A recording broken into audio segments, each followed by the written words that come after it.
My name is Michael Curley.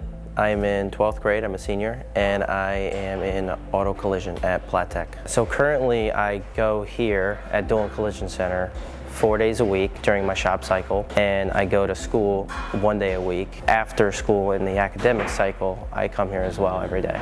Mike, I mean, really anything I throw at him, he can do. From when he started to now is a major improvement. He improves every day. We have Michael do everything. Detail, sweep, he helped me prep out a roof skin. I just try to get him a little bit involved in everything, prepping cars for paint. He's really diligent with what he does, and I think he wants to be here. I think the benefits of work-based learning are great.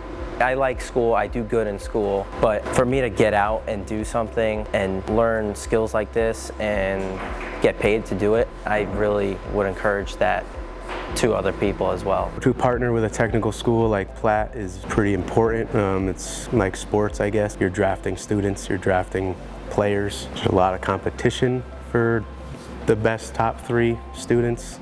A lot of people want them. Josh was also a WBL. Now he's running my office. He's writing estimates. He's negotiating claims. Hi Nicole, it's Josh at Dulin Collision. My name is Josh Pate, and I am the general manager here at Dulin Collision Center. I graduated in 2017 from Platt Technical High School. I started work-based learning my junior year. Being able to be here away from school and actually make money was huge for me.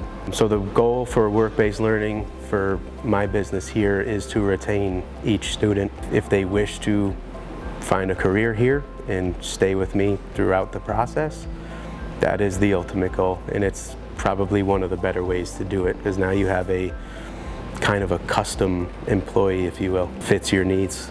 In my eyes, it's definitely very valuable to have a WBL student, because we can kind of form them and teach them, how to do it right from the get-go, rather than bringing in a tech that's already learned bad habits and been in a shop that may not necessarily do things the correct way. It's nice to have a fresh mind, and they have a lot more understanding of technology, and sometimes I learn from him and he learns from me. My favorite part about working here is the people. It's a place where I can go and not feel uncomfortable with the people I work with. I see what Gary and Josh are doing and the advancements that they're making. It's not just throwing something together. It's not making sure it goes out as fast as possible. It's getting the perfect repair. That also helps with maintaining customers. If you surround yourself with successful people and a successful business, I feel like it'll better yourself.